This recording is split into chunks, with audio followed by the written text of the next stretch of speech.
Copy हम अपने दर्शकों को दिखा रहे हैं, इससे जुड़ी और जानकारी दें।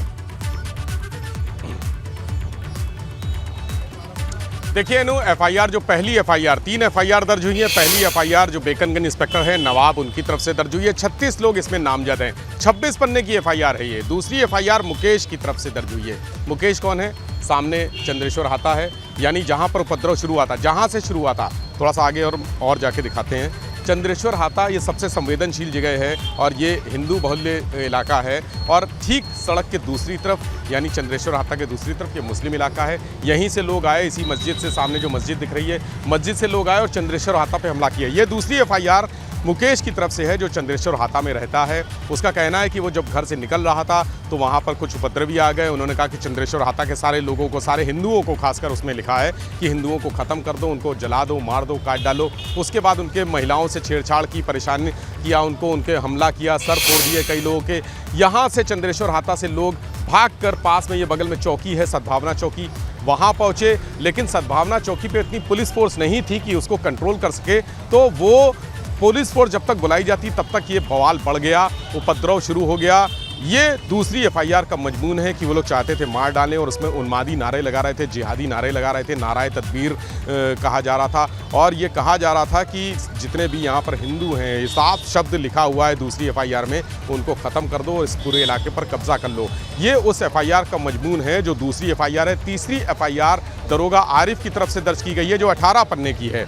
और उस एफआईआर में जो नामजद हैं, करीब 12-15 लोग नामजद हैं और उसके अलावा 1000 लोगों के आसपास अज्ञात लोगों को उसमें जिक्र किया गया है कि इतने लोग आए यहाँ पर, उन्होंने पथराव किया, मारपीट की, दुकानें बंद कराने की कोशिश की, तोड़फोड़ की। और जब दूसरी पक्ष की तरफ से, यानी दूसरे पक्ष ने जब अपने डिफेंस में पत्थर चलाए, तब दोनों तरफ से संघर्ष शुरू हुआ। और उसके बाद जब पुलिस पहुँची है तो ये संघर्ष जो एक पक्ष था और बनाम पुलिस था, यानी पुलिस से संघर्ष शुरू हो गया। और गलियों में उसके बाद नज़ारा हमने एबीपी गंगा के दर्शकों को दिखाया कि किस तरह से गलियों में घुस घुस के लोगों ने पथराव किया और पुलिस पर हावी होने की कोशिश की, कई बार पुलिस को खदेड़ा भी। एफआईआर में सारी बातों का जिक्र है। जो धाराएं हैं वो मारपीट की धाराएं हैं, बलवा की धाराएं हैं, तोड़ फोड़ की गई है, आगजनी की गई है, गोलियां चलाई गई हैं और पब्लिक की सरकारी संपत्ति को नुकसान पहुंचाने की धाराएं। 7 क्रिमिनल लॉ अमेंडमेंट एक्ट भी उसमें लगा है। 153 धारा है जो पूजा स्थल पर अपराध करने से संबंधित है, यानी पूजा स्थल पर भी अपराध किया गया, मारपीट की गई, वहां पर अभद्रता की गई, लोगों को परेशान किया गया, उन पर हमला किया गया, उनके सर फोड़े गए। इस बात का भी जिक्र पहली एफआईआर में है। और विवेक, ये एफआईआर दर्ज हुई है, 450 अज्ञात, 36 ज्ञात लोगों के नाम इसमें शामिल हैं। कितनी जल्दी इन सब पर कार्रवाई कर इन्हें गिरफ्तार किया जाता है, अब बस इसी का इंतजार किया जा रहा है। और विवेक, आपसे ग्राउंड रिपोर्ट और तमाम जानकारी आपसे यूं ही लेते रहेंगे। फिलहाल शुक्रिया। और अब बढ़ते हैं आगे। बलिया में यूपी सरकार के परिवहन राज्य मंत्री और बलिया नगर से विधायक दयाशंकर सिंह यूपी एसआरटीसी की बस में सवार होकर लखनऊ से पहुंचे, जहां उनका स्वागत एआरएम बलिया राकेश श्रीवास्तव और एआरटीओ बलिया अरुण राय ने किया। तस्वीरें आप देख सकते हैं। दयाशंकर सिंह यूपी की सरकारी बस से उतर रहे हैं और किस तरह से उनके स्वागत के लिए भी यहां अधिकारी मौजूद हैं।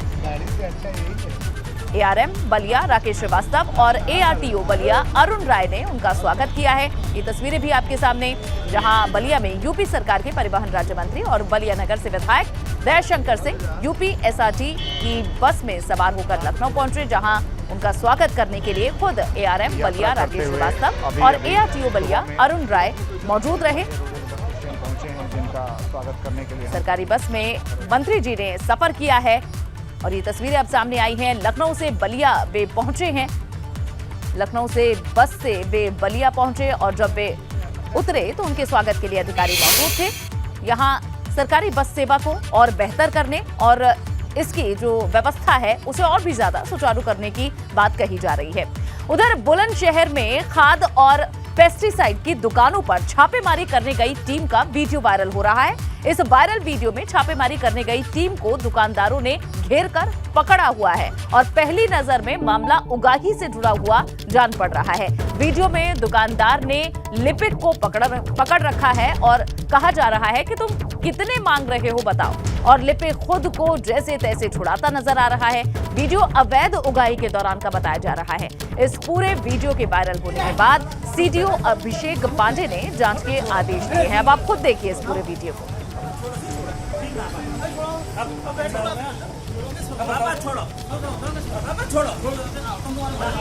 कितने मांग रहे तुम ये बताओ।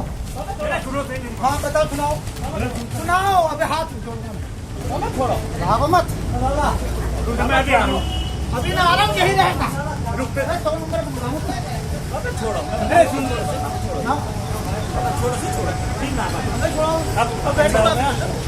तस्वीरें आप देख रहे हैं बुलंदशहर की खाद और पेस्टिसाइड की दुकानों पर छापेमारी करने के लिए टीम गई थी और यहाँ टीम के सदस्यों को कुछ दुकानदारों ने घेरा हुआ है, पकड़ा हुआ है और आप सुन सकते हैं जिसमें दुकानदार ये कह रहे हैं कि बताओ आप कितने की मांग कर रहे थे। ये वीडियो अब वायरल हो रहा है। लिपिक खुद को जैसे तैसे यहाँ छुड़ाने की कोशिश कर रहा है और इस वीडियो में अवैध उगाही के दौरान का ये वीडियो बताया जा रहा है।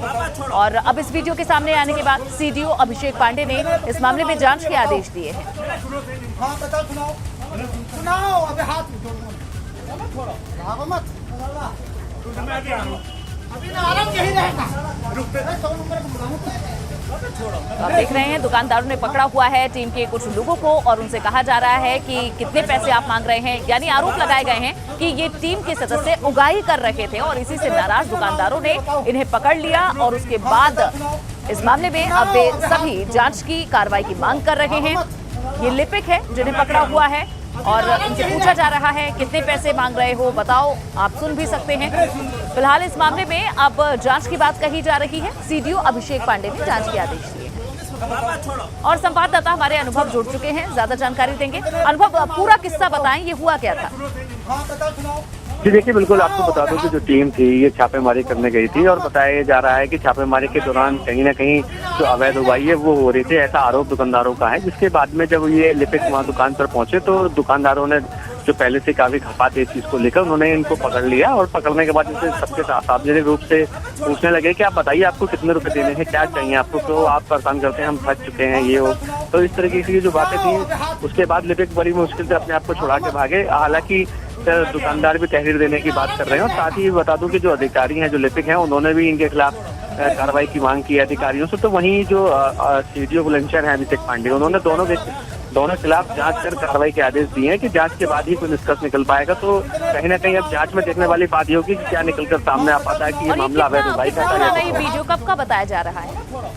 जी देखिए, ये हाल फिलहाल का ही वीडियो है। आपको बता दूं कि एक से 2 दिन पुराना ये वीडियो है और उसके बाद ही अब जो जांच होगी, जांच में निकलकर सामने आ पाएगा कि आखिर ये अवैध उगाही प्रकरण में क्या निकल के आता है। और अनुभव, क्या ऐसी शिकायत पहले मिलती रही है कि लिपिक या फिर जो टीम है वो जाती है और दुकानदारों से उगाही की जाती है? क्या पहले इस तरह की कोई शिकायत आई है? जी देखिए, अभी जिस तरीके से वीडियो निकलकर सामने आया है, इस तरीके का वीडियो अभी तक कोई सामने नहीं आया है कि जो उगाही का, जो अवैध उगाही का वीडियो वायरल हुआ हो। लेकिन जिस तरीके से वीडियो सामने आया है और दुकानदार खुल के सामने वीडियो बनवा रहे हैं और इस तरीके की बात कर रहे हैं, तो कहीं ना कहीं मामला संदिग्ध है। अब जांच में ही सामने आ पाएगा कि आखिर पूरा मामला था क्या। और अनुभव, क्या इन दुकानदारों ने क्या कहा है, किस तरह से उगाही की जाती है या फिर कैसे इन्हें हरास किया जाता है, परेशान किया जाता है, इनके क्या आरोप है? जी देखिए, इनका यही आरोप है कि जब जो अधिकारी हैं या संबंधित लोग हैं विभाग से वो आते हैं तो किसी न किसी बात को लेकर के आप परेशान ज्यादा किया जाता है कि ये दिखाइए और आप क्या बेच रहे हैं, यह सही है, इसकी सील खुली हुई है। ठीक है, और वो दिख भी रहा है, वो नाराजगी दिख रही है दुकानदारों की। अब देखना होगा जांच में क्या निकलता है। शुक्रिया अनुभव। और चलिए अब खबरों में आगे बढ़ेंगे। खुर्जा में खाद्य विभाग के गोदाम में रखा सरकारी राशन लापरवाही की भेंट चढ़ गया। तस्वीरें खुर्जा की आपको दिखाएंगे, जहां एफसीआई गोदाम से कुछ तस्वीरें निकल कर आई हैं। यहां राशन कोटे को सप्लाई किए जाने वाला राशन खुले में बर्बाद होता देखा जा रहा है। गेहूं, चावल और साथ ही अनाज, नमक और रिफाइंड जमीन पर कचरे में तब्दील होता आप देख सकते हैं। किसी भी कर्मचारी ने इसे सही से रखने की कोशिश नहीं की। मामला सामने आने के बाद अधिकारियों ने अब दलील दी है कि बंदरों का झुंड राशन को बर्बाद कर रहा है। जबकि राशन गोदाम में बंदरों को रोकने के लिए कोई खास इंतजाम नहीं किए गए। अब सवाल यही है कि अगर बंदरों के झुंड से परेशान है तो इसकी शिकायत क्यों नहीं करते हैं और उनसे राशन को बचाने के लिए प्रबंध क्यों नहीं किए गए। आखिर राशन को इस तरह क्यों फेंका गया है, क्यों इसके साथ अनाज के साथ इस तरह आप जमीन पर फेंककर इसे खाने ना लायक छोड़ देते हैं। अब सवाल कई उठ रहे हैं सरकारी राशन की इस बर्बाद होने की इस तस्वीर पर। अब देखना होगा कि इस पर आगे क्या कार्रवाई की जाती है। ये खुर्जा में खाद्य विभाग का गोदाम है जहां सरकारी राशन रखा हुआ है और किस तरह लापरवाही की भेंट चढ़ रहा है आप देख सकते हैं। यहाँ FCI गोदाम की ये तस्वीरें हैं। राशन कोटे को सप्लाई किए जाने वाला राशन खुले में बर्बाद हो रहा है। चावल, नमक, रिफाइंड जमीन पर कचरे की तरह पड़ा हुआ है और कोई भी कर्मचारी इनकी सुध नहीं ले रहा है। और जब इनसे सवाल पूछा गया तो इन्होंने दलील दी है कि बंदरों का झुंड राशन को बर्बाद कर रहा है, जबकि आप देख सकते हैं कि यहाँ राशन खुले में नहीं है बल्कि गोदाम के भीतर है। तो ऐसे में अगर बंदरों का आतंक है, उनका झुंड परेशान करता है, तो उन्हें दूर हटाने के लिए, उनसे बचाने के लिए क्या प्रबंध किए गए हैं। साफ तौर पर ये बहानेबाजी ज्यादा लगती है, बर्बादी लगती है और इस पर अब जल्द से जल्द संज्ञान लेने की जरूरत है। संज्ञान में आया है कि FCI गोदाम जो खुर्जा वाला है वहाँ पे रिफाइंड के कुछ फटे हुए थैले मिले हैं और अभी मेरी उससे भी बात हुई है मार्केटिंग इंस्पेक्टर से, तो उनके द्वारा बताया गया है कि जैसे रिफाइंड का जो मामला है उसमें तो उन्होंने लीकेज की रिपोर्ट दे रखी है, उसको आम जनता के लिए इस्तेमाल नहीं किया जा रहा है। इसके अलावा चना और सॉल्ट, नमक का भी आपके द्वारा बताया गया है, तो उसका अब मैं जाँच कर रही हूँ कि कहाँ से इनमें क्यों ऐसा हुआ है कि ये ऐसे फैले हुए मिले हैं। राष्ट्रपति रामनाथ कोविंद गोरखपुर पहुंच चुके हैं और तस्वीरें भी वहां से सामने आने लगी हैं। वो तस्वीरें भी आपको दिखाएंगे जहां राष्ट्रपति रामनाथ कोविंद 3 दिनों के यूपी दौरे पर हैं और आज दूसरा दिन है उनके इस दौरे का। एयरपोर्ट पर राष्ट्रपति का स्वागत हुआ है और वे गोरखपुर पहुंच चुके हैं। ये अपडेट दे रहे हैं उनके दौरे से जुड़ा हुआ, जहां कल उनका समय बीता था कानपुर में और आज का दौरा है गोरखपुर का। गोरखपुर पहुंच चुके हैं राष्ट्रपति रामनाथ कोविंद। एयरपोर्ट पर उनका स्वागत किया गया है जहां उनके कार्यक्रम से जुड़ी पूरी तैयारियां भी कर ली गई। एबीपी गंगा ने वो तस्वीरें भी आपको दिखाई और अब ये अपडेट आपको दे रहे हैं राष्ट्रपति रामनाथ कोविंद के यूपी दौरे से जुड़ा हुआ आज दूसरा दिन और वे गोरखपुर पहुंच चुके हैं। एयरपोर्ट पर राष्ट्रपति का स्वागत हुआ है, वो तस्वीरें भी आपको दिखाएंगे। इस वक्त की ये बड़ी जानकारी आपको दे रहे हैं। कल कानपुर में उन्होंने दौरा किया था जहां वे अपने पैतृक गांव गए थे। उस दौरान प्रधानमंत्री मोदी, मुख्यमंत्री योगी आदित्यनाथ और राज्यपाल भी मौजूद रहे। और ये देखिए ये तस्वीरें, गोरखपुर जब राष्ट्रपति पहुंचे तो उनके स्वागत के लिए तमाम लोग मौजूद रहे, सभी का अभिवादन स्वीकार किया राष्ट्रपति रामनाथ कोविंद ने। साथ ही राष्ट्रपति की पत्नी भी उनके साथ मौजूद है और आज गोरखपुर में भी उनके कई कार्यक्रम हैं। उसके बाद कल संत कबीर नगर का उनका दौरा रहेगा, तीसरे दिन का।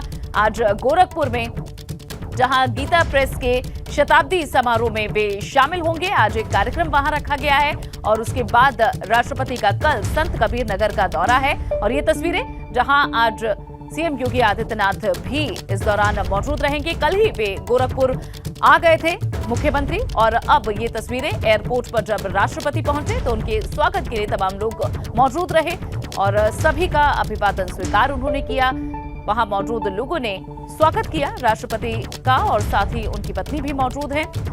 ये तस्वीरें आपको गोरखपुर की दिखा रहे हैं। एयरपोर्ट पर जब पहुंचे राष्ट्रपति तो किस तरह से उनका स्वागत किया गया वो तस्वीरें आपके सामने हैं, जहां सीएम योगी आदित्यनाथ भी इस दौरान मौजूद रहेंगे। आज जितने कार्यक्रम उनके गोरखपुर में रहेंगे, कल जहां खुद मेजबान की भूमिका में एक तरह से नजर आ रहे थे राष्ट्रपति रामनाथ कोविंद, जब उनके पैतृक गांव पहुंचे थे प्रधानमंत्री मोदी, मुख्यमंत्री भी थे और राज्यपाल आनंदीबेन पटेल भी थी, तो वहां पथेरी देवी के मंदिर भी जब राष्ट्रपति गए तो उन्होंने अपनी कुछ यादें उनके साथ साझा की थी और उसके बाद अंबेडकर की मूर्ति का अनावरण भी किया गया था। तो कई ऐसे कार्यक्रमों में कल शामिल थे राष्ट्रपति और आज गोरखपुर पहुंचे हैं, जो कि योगी आदित्यनाथ का संसदीय क्षेत्र रहा है और गोरखपुर से विधायक भी मुख्यमंत्री योगी आदित्यनाथ हैं। और ये तस्वीरें जब गोरखपुर पहुंचे राष्ट्रपति और बस कुछ पल पहले ही गोरखपुर पहुंचे हैं, राष्ट्रपति का प्लेन यहां पर लैंड हुआ और उसके बाद उनके स्वागत के लिए तमाम लोग मौजूद थे। ये तस्वीरें आप देख पा रहे हैं और आज उनका गोरखपुर में लंबा कार्यक्रम है और उसके बाद कल संत कबीर नगर पहुंचेंगे राष्ट्रपति।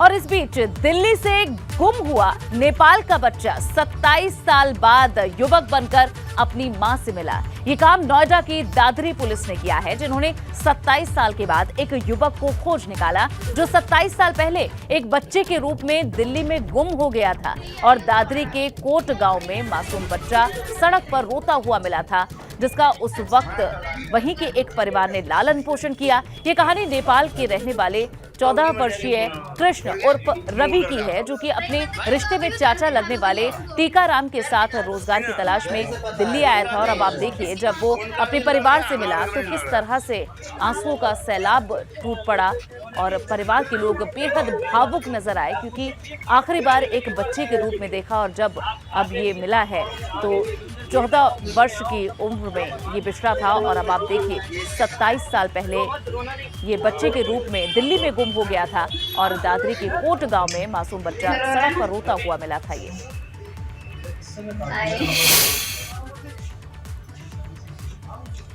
ये सूचना नेपाली दूतावास से हुई और नेपाली दूतावास से यहाँ केकड़ा गांव के एक नवीन जी हैं, जो जिनकी बहन यहाँ कोट गांव में ही मिलाई हुई है, जिस जगह पर रवि उर्फ कृष्ण रहता है। और वो उनके संपर्क में आया और उससे ही ये उसकी हालत देखकर उन्होंने बताया कि वहाँ एम्बेसी में सूचना खोया हुआ बच्चा 30 साल बाद मिल रहा है, 25-30 साल बाद मिल रहा है। वो माँ बाप तक पहुँच रहा है, एक दुखी माँ के पास, जिसके पिता की हालत बहुत नाजुक है। 25 साल पहले जो एक लाइन निकली थी हमारे यहाँ, एक गैस लाइन, तो एक गैस लाइन पे जो हमें वहाँ पर मिला, उसकी स्थिति बहुत ज़्यादा नाजुक थी। हमने इसका इलाज कराया, हॉस्पिटल में इसको भर्ती कराया, उसको भर्ती करा के इलाज करा के जब ये अपना सही हो गया, फिर हमारे पास ये रहने लगा। मैंने इससे पूछी कि भाई तेरे माँ बाप कहाँ हैं, कहाँ तेरा एड्रेस है। ये बोला कि मेरे माँ बाप कहीं भी ना हो, मेरे माँ बाप आप ही हो, मैं आपके पास ही रहना चाहता हूँ। हम बोले तू हमारे पास रह। इस बीच में इसके जो है नकली माँ बाप बन के आए, लेकिन जो ये बोले ये मेरे माँ बाप नहीं है, ये जब नहीं गया।